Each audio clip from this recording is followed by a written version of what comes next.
오늘 설교 제목은 마음, 생각을 바꿔라 라고 하는 제목입니다. 우리는 하나님이 사랑의 하나님이신 걸 잘 압니다. 하나님은 사랑의 하나님 맞습니다.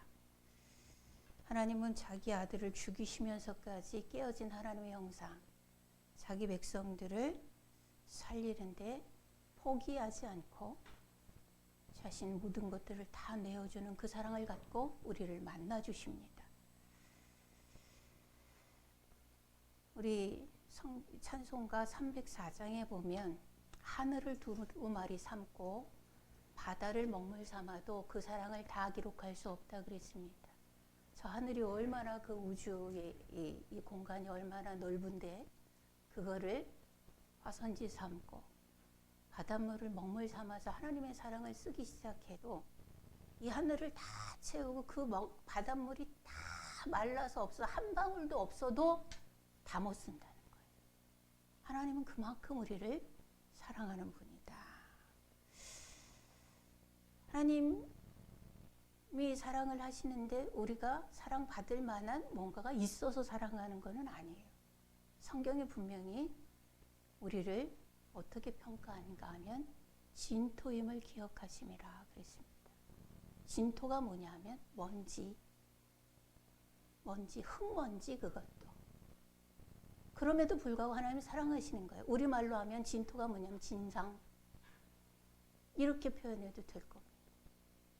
네가 진상임을 하나님은 알아. 사람이 내가 봐도 진상인데 하나님 모르시겠냐는 거죠. 그럼에도 불구하고 하나님 내가 진상임을 알면서 사랑하시는 그런 분입니다. 무한한 사랑을 쏟아 부으시죠. 그런데 우리가 잘 알아야 될 것이 있어요. 우리가 오해하고 있는 것이 있습니다. 우리가 그 하나님은 사랑이시다라는 그런 말씀에 오류적인 오해, 돌이킬 수 없는 오해를 하고 있는 부분들이 있습니다. 예를 들면 이런 겁니다. 기도하면 응답되죠. 하나님 누르고 넘치도록 하여 안겨주시죠. 부르짖어라. 내가 알지 못하는 크고 비밀한 일을 주리라. 너는 내 안에 내가 내 말이 내 안에 거하면 무엇이든지 원하는 대로 구하라. 그러면 이루리라. 이런 기타 등등의 여러 기도 응답에 대한 확실한 메시지를 하나님 우리에게 이미 주신 바 있어요. 그래서 우리는 믿고 기도합니다. 그런데 기도하는 사람들이 이 기도의 응답에 대한 말씀을 기억하고 주장하면서 상상하고 기대하는 것은 뭐냐 하면 무의도식을 기대해요. 하나님은 사랑이시니까 내가 진상임을 알고도 사랑하시니까 주실 거야. 가을에 감나무 밑에 가서 벌렁 들어누워서 아무것도 하지 않고 하나님 배고파요. 배부르게 해주세요. 그러고 입을 딱 벌리고 있으면 그 모든 감이 다 내 입으로 두두두둑 다 떨어질 것 같은 그런 생각을 하고 신앙생활을 한단 말이에요. 무엇인지 원하면 필요 이상으로 하늘에서 뚝 떨어질 것을 굳게 믿고 기다리는 거죠.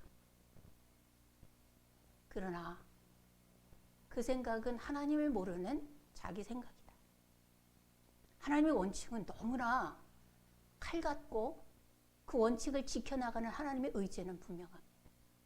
하나님은 얼마나 유도리가 없으신 분이에요.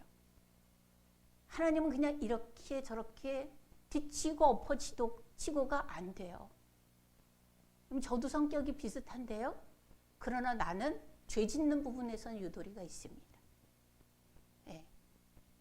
내가 나서서 이런 거 저런 것들 할 수는 없어요. 근데 많은 사람들이 그렇게 해요. 우리 학교 운영을 하는데도 사람들이 그렇게 하면 어떻게 하세요? 왜? 우리 인건비가 없잖아요. 임대료 안 나오잖아요. 어떻게 그럼 임대료를 내세요? 물어요. 그 자기네들이 이렇게도 하고 뭐 다른 것들로 이렇게 하기도 하고 그런데 어떤 때는 부러워요. 나도 저거 좀 할 수 있으면 좋겠다. 때로는 도움을 받기도 합니다. 이게 고백이에요. 죄의 고백, 회개해야 될 문제예요. 근데 하나님은 그런 거 없어요. 자기가 정하신 그 룰에 대해서는 분명하게 합니다. 죄의 삭은 사망. 죄진 놈은 죽어야 돼. 근데 우리 목숨이 하나니까 죄진 놈을 살리려면 어떻게 해야 돼요? 누군가 죽어야 되잖아. 그러니까 자기 아들 죽이는 거예요. 이렇게 앞뒤가 꽉 막힌 게 하나님이에요. 그 하나님의 원칙이 어떤 건 줄 아세요? 굉장히 무한 책임을. 너도 져라. 나도 진다. 여러분, 분명하게요. 구원에 대해서는 우리가 무슨 짓을 해도 그 무엇으로도 우리 힘으로는 구원을 받을 수가 없어요. 근처도 갈 수가 없어요. 왜? 죄인이니까. 죄 있는 채로 천국에 들어갈 수 있는 대장은 없어요. 그런 영혼은 없습니다. 절대 없습니다. 구원에 대해서는 우리가 일도 뭐가 더 보탬이 안 돼요. 아무리 선행을 하고 아무리 잘난 척을 하고 아무리 착하게 살고 아무리 공부를 많이 하고 아무리 돈을 많이 벌고 아무리 남을 도와줘도 그것 갖고 구원에는 일도 도움이 안 돼요. 그러니까 구원에 있어서는 하나님이 자기의 사랑으로 100% 책임지는 거예요. 하나님이 100% 책임져요. 우리 구원을. 그런데 육신을 입고 사는 천성을 향해서 가는 동안에 육신을 입고 사는 이 삶은 하나님의 룰에 맞춰서 내가 100% 책임을 감당하는 부분도 있어야 돼요. 네. 누구보다도 우리의 육신을 하나님은 부지런히 놀려라는 거예요. 부지런히 애쓰고 힘쓰고 땀이. 아니 예수님도 기도하는데 진액을 쏟았잖아요. 땀이 핏방울처럼 그렇게 두둑 떨어질 만큼. 여러분 기도하다 땀이라도 흘려보면 좋지 않겠어요? 우리는? 근데 예수님은 진액을 쏟았다고요. 아니 기도를 받으실 분이 예수님인데 예수님 이름으로 기도합니다. 기도를 받으실 예수님이 자신도 하나님 앞에 기도하셨다니까요. 근데 우리의 삶 가운데 있는 여러 가지 부분들은 우리가 내가 노력해서 내가 애쓰고 살아야 되고 하는 부분들에 대해서 하나님의 그런 룰들을 한번 몇 가지만 찾아봅시다. 갈라디아서 6장 7절입니다.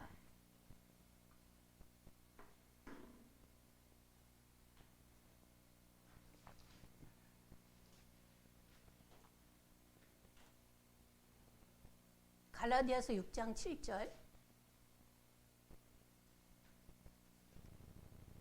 시작. 스스로 속이지 말라. 하나님은 업신여김을 받지 아니하시나니 사람이 무엇으로 심든지 그대로 거두리라. 아멘. 여러분 우리의 삶은요 심은 대로 거두어 먹고 사는 거예요. 안 심고 하나님 주세요 그러면 평생 배고프고 평생 가난한 거예요. 심어야 돼요. 심고 나서 나는 뭐 해야 돼요? 농부로서 가꿔야 돼요. 잡초는 뽑아주고 그리고 물이 없으면 삽 들고 나가서 물꼬를 터서 물을 대주고 물이 너무 많으면 물꼬를 터서 흘려보내주고 이렇게 해서 관리를 해줘야 돼요. 심어야 돼요. 가꿔야 돼요. 그리고 거두어야 돼요. 내가 먹을 수 있는 곡식으로 만들어야 돼요. 왜요? 벼를 한번 생각해 보세요. 농사 지어서 탈곡을 했어요? 먹을 수 있어요? 벼 하나하나 껍질 까야지. 다 그거 하는 거예요. 누가 해요? 하나님이 오셔서 해주세요? 내가 해야 돼요. 그럼 하나님 뭐 해요? 적당한 때에 비를 주시고 적당한 때에 바람을 불어 벼 잎이 벼 꽃이 피면 흔들어 주셔서 그 안에 있는 물이 과즙이 되게 하시고 그것이 과립이 되게 하시고 그리고 계속 햇빛을 쬐서 단단한 알맹이가 되게 하시고 그건 하나님의 몫이요. 내가 그것까지는 못해. 적당하게 햇빛 주시고 바람 주시고 비 주시고 그 비를 통해서 땅의 토양이 영양가도 받게 하시고 그건 하나님 몫이요. 근데 나는 뭐 해야 돼요? 심고 땀 흘려가면서 가꾸고 거두고 알곡이 되게 하고 그 하나님과 우리의 수고가 만나면 하나님이 축복하시면 적어도 흉년에도 30배, 풍년에는 몇 배? 100배. 이렇게 되는 거예요. 아무것도 안 움직이고 주여 3박 4일 기도를 하든지 3일을 금식하든지 40일을 기도하든지 해도 네가 할 거 안 하면 안 되는 겁니다. 에베소서 4장 28절 봅니다. 에베소서 4장 28절.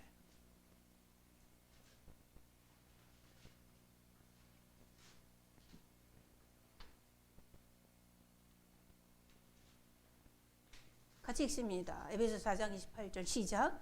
도둑질하는 자는 다시 도둑질하지 말고 돌이켜 가난한 자에게 구제할 수 있도록 자기 손으로 수고하여 선한 일을 하라. 아멘. 여러분, 저는 이거 읽으면서 홍길동이 생각났어요. 홍길동이 착한 놈이야, 나쁜 놈이야? 착한 놈이죠. 우리는 착한 놈으로 알고 있어요. 근데 하나님의 말씀에 비춰보면 그렇게 하면 돼요, 안 돼요? 안 돼. 도둑놈이에요. 누구를 도울 것이면 어떻게 해야 돼요? 네가 애써서 일해서 네가 모아서 네가 노력한 그 결과물을 가지고 섬겨라. 그렇게 나눠줘라는 거예요. 너 많지? 내놔. 그리고 너 없지? 가져. 이런 브로커, 이런 중매인, 하나님 편에서는 안 되는 거예요. 그것도 안 되는 거예요. 하나님은 너무 정직하신 분이에요. 빼박이에요, 빼박.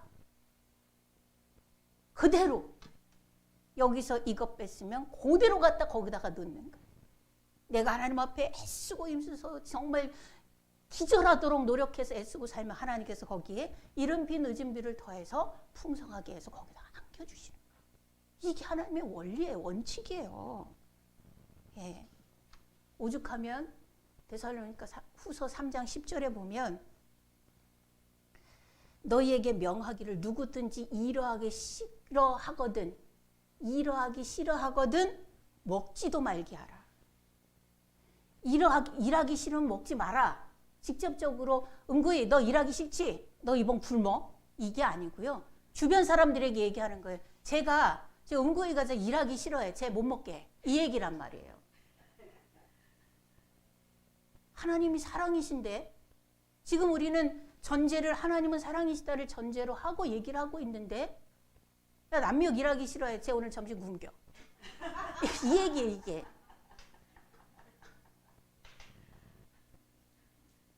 그런데요 이게 우리는 지금 웃고 넘어가면 되는데 이게 하나님의 원칙이 나에게 적용되어지면 이 장난 아닌 거예요. 이게 장난 아닌 거예요. 다이어트 하지 뭐. 계속 다이어트 할 수 있냐고. 다이어트가 아니라 그건 허기짐이지. 굶어 죽음이죠. 성경은 그 얘기를 하는 거예요. 움직여라. 일해라. 누구보다 부지런하게 살아라. 누구보다 열심히 살아라요. 제가 예배 시작할 때 처음 기도할 때 울컥했습니다. 하나님 누구보다 우리는 하나님 앞에 잘 살고 싶습니다. 정말 하나님 제대로 살고 싶어요. 그래서 천국 가서 하나님 만났을 때 와락 안기고 싶어요. 그 마음이에요. 그 마음으로 살아가려면 우리 어떻게 해야 될까를 고민하는 겁니다. 지금. 그렇게 살아가려면 어떻게 해야 될까? 만약에 그렇게 살지 못하면 잠언서 23장 5절에 보면 내가 어찌 허무한 것에 주목하겠느냐. 정령이 재물은 스스로 날개를 내어 하늘을 나는 독수리처럼 날아가리라. 내가 아무리 뛰어난 뭐가 있어도 내가 노력하여 살지 않으면 그거는 헐 날개를 타고 날개를 펴서 헐 아주 유유히 날아갈 겁니다. 나에게서 멀리 그런 겁니다. 손을 게으르게 놀리는 자는 가난하게 되고 손이 부지런한 자는 부하게 되느니라. 이건 기본이죠. 네. 우리 한 가지만 더 찾아봅니다. 시편 126편 5절 6절입니다. 너무나 잘 아는 말씀인데요.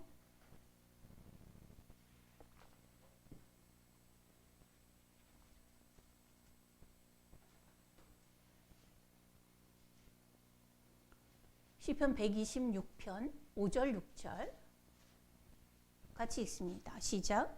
눈물을 흘리며 씨를 뿌리는 자는 기쁨으로 거두리로다.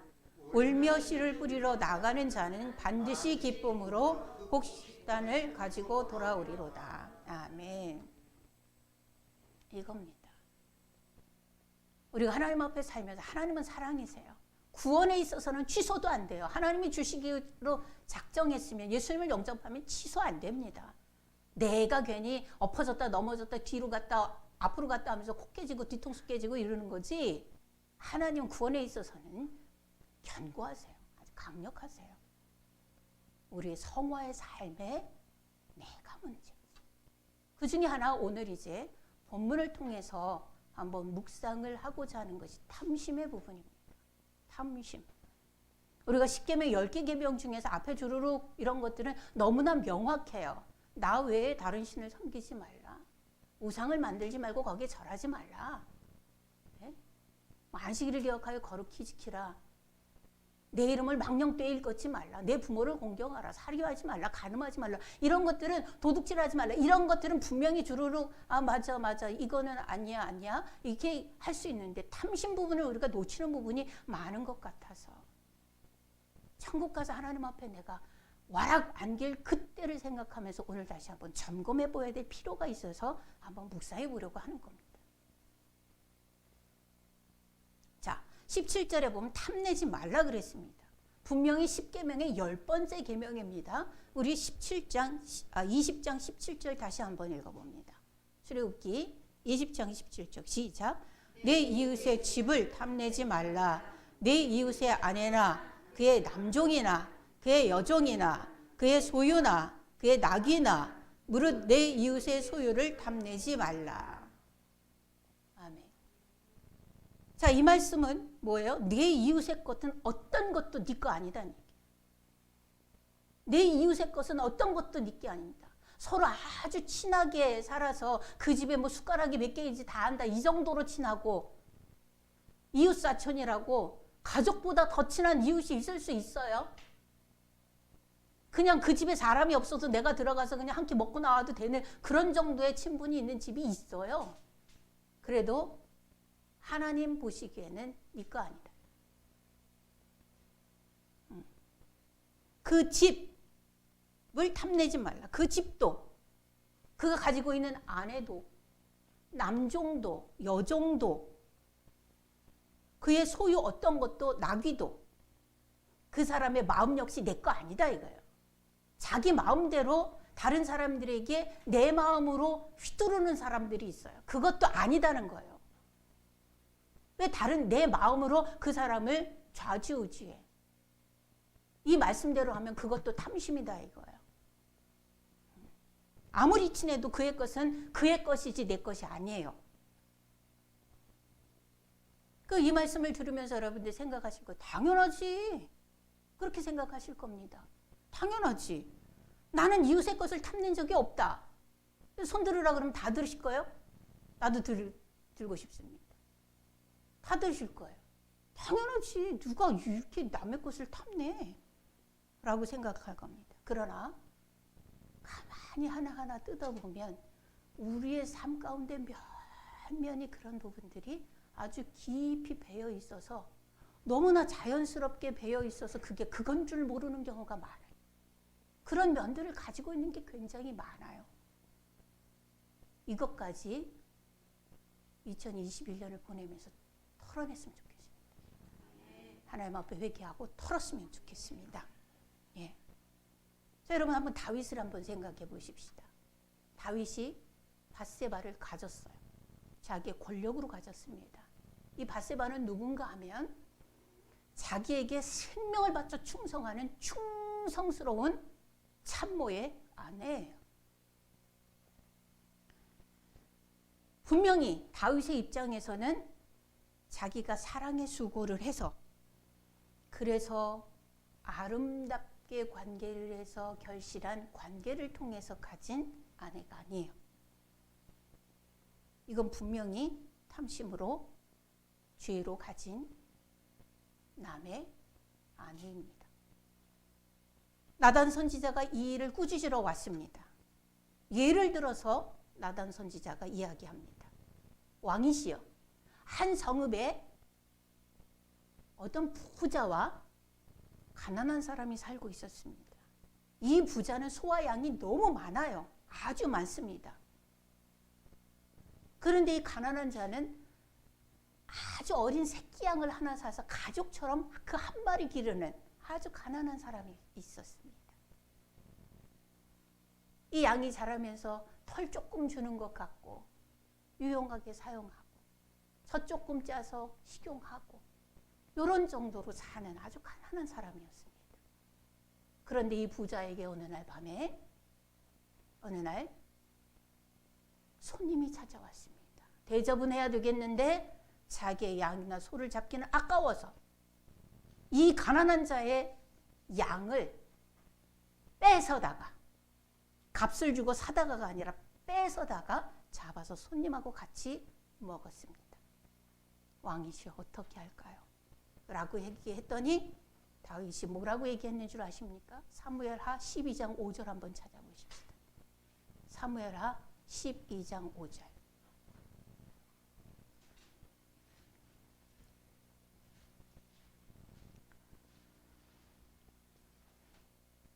구약성경 사무엘하 12장 5절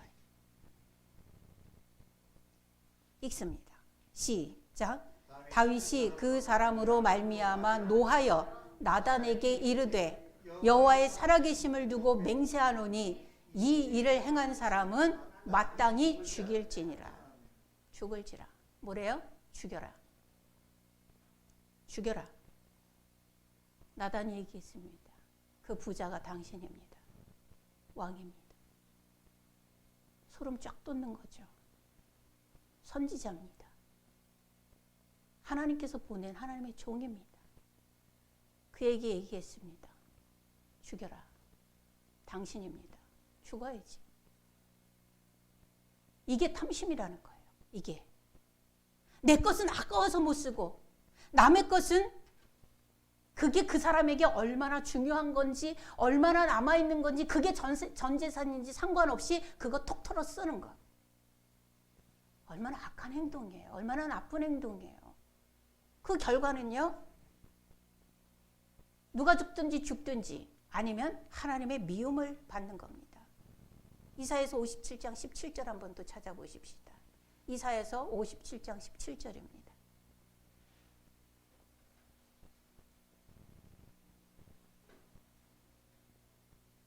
이사야서 57장 17절.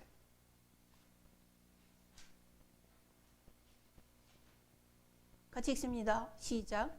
그의 탐심의 죄악으로 말미암아 그가 노하여 그를 쳤으며 또 내 얼굴을 가리고 노하였으나 그가 아직도 패역하여 자기 마음의 길로 걸어가도다. 아멘. 그의 탐심의 죄악으로 말미암아 내가 노하여 그를 쳤다. 이사야 선은 이스라엘 백성들을 징계하시는데 그 징계를 하시는 도구로 썼던 이 주변에 있는 이방민족과 국가들을 하나님께서 또 징계하시겠다고 말씀하시는 그 내용이 주예요. 근데 이스라엘 백성들을 징계하셨잖아요. 도구는 도구인데 왜 무엇 때문에 이스라엘 백성들을 그렇게 크게 혼내시고 야단쳤느냐 하면 이것 때문에 탐심 때문에. 그래서 내가 너희를 미워했다. 내가 노하여 친 거다. 그리고 내 얼굴을 가렸다. 뭐예요? 늘 하나님은 자기의 사랑하는 백성들을 주목하여 훈계하리로다요. 늘 보고 계시는 거예요. 불꽃 같은 눈으로 지키고 계세요. 내가 너를 주목해 보고 있어 라고 하는 얘기예요. 그거는 사랑으로 감싸주신다는 얘기도 있지만 헛짓하지 마라 그 얘기도 되는 겁니다. 그런데 하나님이 얼굴을 돌리신다는 얘기는 뭐예요? 외면한다는 얘기예요. 안 봐주겠다는 얘기예요. 아무리 소리쳐도 쳐다봐주지 않겠다. 구원의 손을 내밀어주지 않겠다. 회복의 은혜를 주지 않겠다. 이 소리예요. 무엇 때문에 이스라엘 백성들이 그렇게 큰 징계를 받았다고요? 탐심. 탐심 때문에 그랬습니다. 탐심을 가진 사람들이 행동을 하는 거 보면요. 우리는 탐심을 가지고 나라를 망하게 할 수 있는 그릇도 못 돼. 우리는 뭐 대단한 탐심을 가지고 뭐 사기를 쳐서 남의 집을 빼앗아 올 수 있는 그런 능력도 없어. 다행이죠. 근데 우리 안에 있는 자자분한 것들을 보면 저건 거룩하고 관계가 없다. 저렇게 가면 저건 경건하고 경건의 힘이 나오지 않는다. 이런 생각을 하게 하는 행동들이 우리 안에 곳곳에 있습니다. 그런 모습들을 보면 꼭 동네 삥 뜯는 양아치 언니들 같아. 양아치 오빠들 같아. 여러분 애들도요. 선생님들한테 삥 뜯습니다. 우리 아이들 보면요. 애들이 선생님들한테 삥 뜯어요. 어떻게 뜯냐 하면 내가 보면 삥이에요. 선생님 뭐 좀 사주세요. 애들은 그럴 수 있죠. 근데 아주 노골적으로 그걸 요구하는 애들이 있어요. 심지어요. 여기 졸업한 아이, 2019년에도 졸업한 아이거든요. 근데 우리 사회선생님한테 사회선생님 이제 졸업한 아이들도 간간히 카톡을 하고 챙기시고 그러세요. 우리 선생님들이 이제 많은 분들이 이렇게 아이들하고 졸업한 아이들하고 카톡도 하고 이제 계속 그렇게 잘 연결을 해주시는데요. 그 중에 한 아이가 굉장히 착했던 아이예요. 그 아이는 오직 여기 올 때는 오직 생애 소망이 학교 중퇴예요. 휴학이에요. 학교 그만두는 게 생애 소망이었던 아이였거든요. 근데 여기 와서 그 소망을 포기하고 그리고 진로를 찾아서 대학을 대림대를 간 아이예요. 그거는 정말 저희에게는 굉장히 좋은 그런 케이스거든요. 성공 케이스예요. 그런데 그 아이가 굉장히 수더분하고 착한 아이예요. 남자아이인데 오죽하면 그 윤선이한테도 맨날 삥 뜯기고 이런 아이. 김순자 씨 조카. 네. 순자 언니 조카에게 맨날 삥 뜯겼던 아이예요. 맨날 얻어맞고 걔 맨날 나와갖고 선생님 제가 나 괴롭혀요 이러고 나왔던 아이거든요. 근데 그 아이가 사회선생님이 이제 어떻게 지내니 뭐 잘 지내니 별일 없니 얘기를 했는데 얼마 전에 선생님 제가 지금 돈이 급한데 혹시 40만 원만 빌려주실 수 있으세요? 애들은요 선생님도 없어요. 그런 애도 그래요. 삥 뜯는 거를 이게 탐심이에요. 남의 것을 가지고 꼭 다윗처럼 내 거 많은 건 놔두고 내 거는 두고 내 필요를 네가 채워라. 이게 탐심이거든요. 그런 마음을 가진 게 탐심이란 말이에요. 우리 그런 거 많이 있어요. 나 먹고 싶은데 뭐가 먹고 싶어? 그러면 어떻게 할까? 내 주머니에 돈이 없어? 그럼 참아야지. 그리고 그거 먹으려고 뭐 해야 돼요? 일하고 노력하고 조금씩 모아서 아니 얼마 안 되는 돈이라도 없으면 내가 모아야지. 그리고 내가 먹어야지. 혼자 먹기 뭐하면 2인분은 해서 누구랑 같이 먹자고 얘기하고 지가 가서 내야지. 다른 사람이 내일 망정. 그런 준비는 해야지. 먹는 건 그렇게 하는 거예요. 내가 어디를 가야 돼. 그런데 그런 거 가는데 내가 필요하면 내가 가는 거지.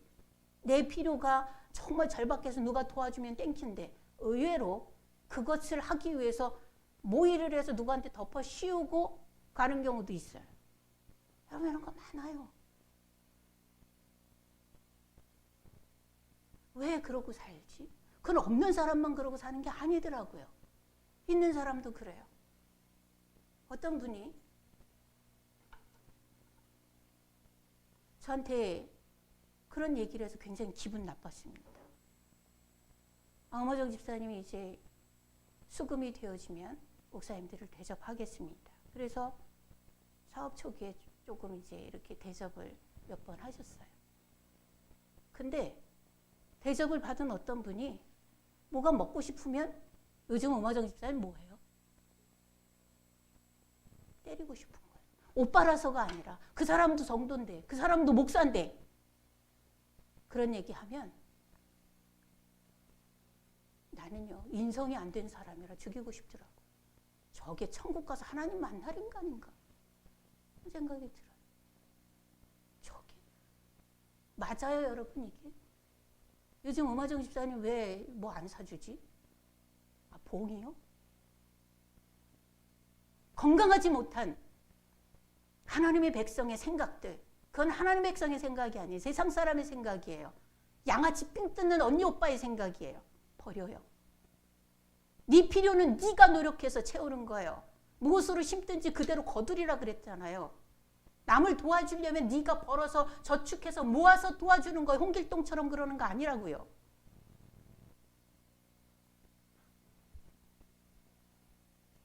성경은 분명히 얘기하는 스스로 속이지 말라. 하나님은 업신여김을 받지 아니하시나니 사람이 무엇으로 심든지 그대로 거두리라. 하나님의 원리예요. 탐심. 십계명이에요. 십계명. 예. 도둑질하지 말고 네가 다른 사람들을 도울 일이 있도록 네가 자신 열심히 일해라. 일하기 싫어하거든. 먹기도 하지 마라. 이게 하나님의 원리라고 하면 우리는 다시 한번 이 하나님의 말씀을 마음에 새겨야 해요. 내 일은 내 것을 가지고 내가 알아서 내가 해결하면서 사는 거예요. 거기에 누가 하나님의 은혜를 받은 자들이 조금씩 돕고 그러는 건 하나님과 그의 몫이에요. 내 몫은 내가 하는 거예요. 맨날 누구를 쳐다봐, 어디를 쳐다보고 있어. 왜 내 필요는 너 좀 뭐 좀 안 사줄래? 나 어디 가는데 너 좀 같이 가지 않을래? 동행이 필요한 게 아니에요. 뭐가 필요해요? 소역 경비가 필요한 거예요. 이게 뭐 하는 짓이에요, 이게. 그리스도인들은 그렇게 안 해요? 여러분 그렇게 안 해요?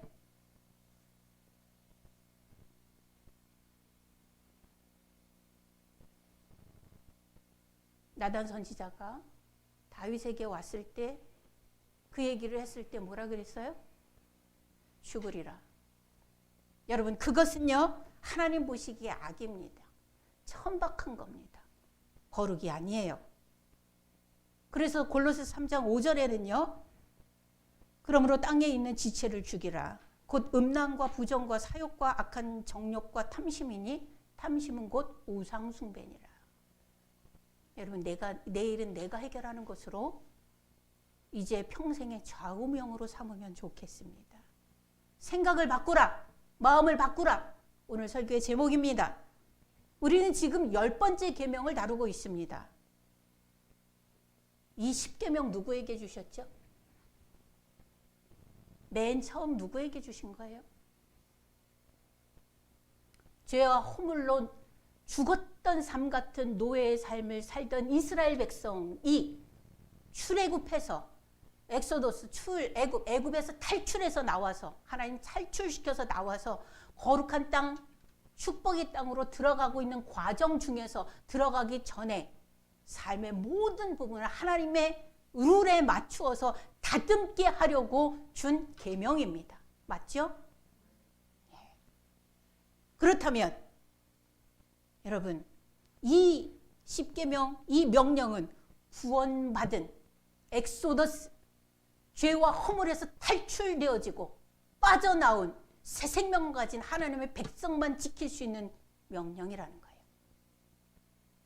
이거는 세상 사람은 지킬 필요도 없고 지킬 이유도 없고 지킬 능력도 없습니다. 세상 사람은 예수 생명이 없으면 그 사람은 이 명령을 이 계명을 지킬 능력이 없어요. 세상적 가치를 가지고 살아가는 지옥 백성들은 지킬 이유도 없어요. 지킬 필요도 없어요. 지킬 힘도 없는 명령이 바로 이 명령인 거예요. 누구에게 주셨는가를 생각해 보세요. 구원받은 백성에게 준 거예요? 천성을 향해서 가는 백성에게 준 거예요? 거룩으로 무장할 백성에게 준 거예요? 곧 이후에 복을 누릴 백성에게 준 명령이에요. 나는 이 명령이 여러분들에게 해당 사항이 100% 있기를 바랍니다. 예. 우리는 지금 천성을 향해서 걸어가고 있습니다. 내 안에 예수 생명이 들어와서 전 인격을 다스리고 있어요. 아멘입니까? 아멘. 예. 죄와 허물로 죽은 영혼의 육신만 살아있는 상태라면 이 명령은 지킬 수 없어도 천국 백성이라면 내 삶 속에 깊이 박혀있는 탐심의 형태를 분명히 십자가에 못 박아야 할 겁니다. 그것이 천국 백성의 삶이에요. 자신의 삶을, 교회의 수준을 밑바닥으로 쳐박는 일을 하면 안 됩니다. 여러분, 아버지가 자기의 부모가 뭐 대단한 사람이면 우리 아버지가 누군데 사람들 떠들고 다닙니다. 여러분의 아버지가 누구예요? 하나님이시잖아요. 우리 아버지가 누군데 이런 천한 삶을 살아. 여러분 누가복음 19장에 돌아온 탕자 비유 속에 나타난 둘째 아들 생각해 보세요. 내 아버지가 누군데 노예처럼 신발 벗고 허름한 옷 입고 그렇게 살아. 아버지 자존심에 그게 허락합니까? 안 하는 거잖아요. 그 짓꼴을 하고 온 아들, 그것도 아들이라고 어떻게 해요? 누더기 벗기고 새 옷 입히고 신기고 손에 가락지 끼워주고. 우리는 아버지가 하나님이에요.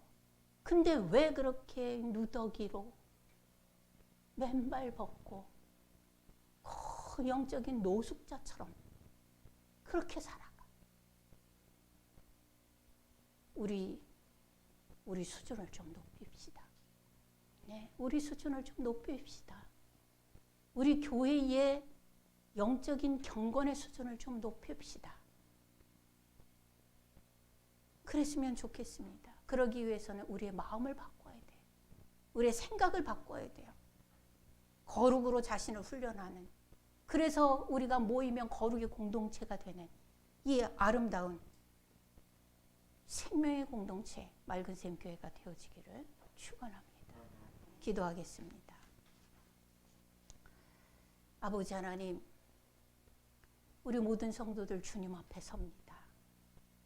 오늘도 하나님 앞에 인사하고 하나님의 마음을 우리의 가슴에 그대로 전달받아서 하나님 연약한 무릎을 세상을 향하여서 단단하게 세우고 서서 거룩으로 성령으로 무장하고 하나님 영으로 승리하는 삶을 살기 위하여서 우리가 가는 그 곳곳마다에 여호와 니시 승리의 깃발을 꽂고 여기까지 하나님이 도우셨다고 우리의 심령의 승리의 깃발을 꽂을 수 있는 우리 성도들 되어지게 하여 주옵소서.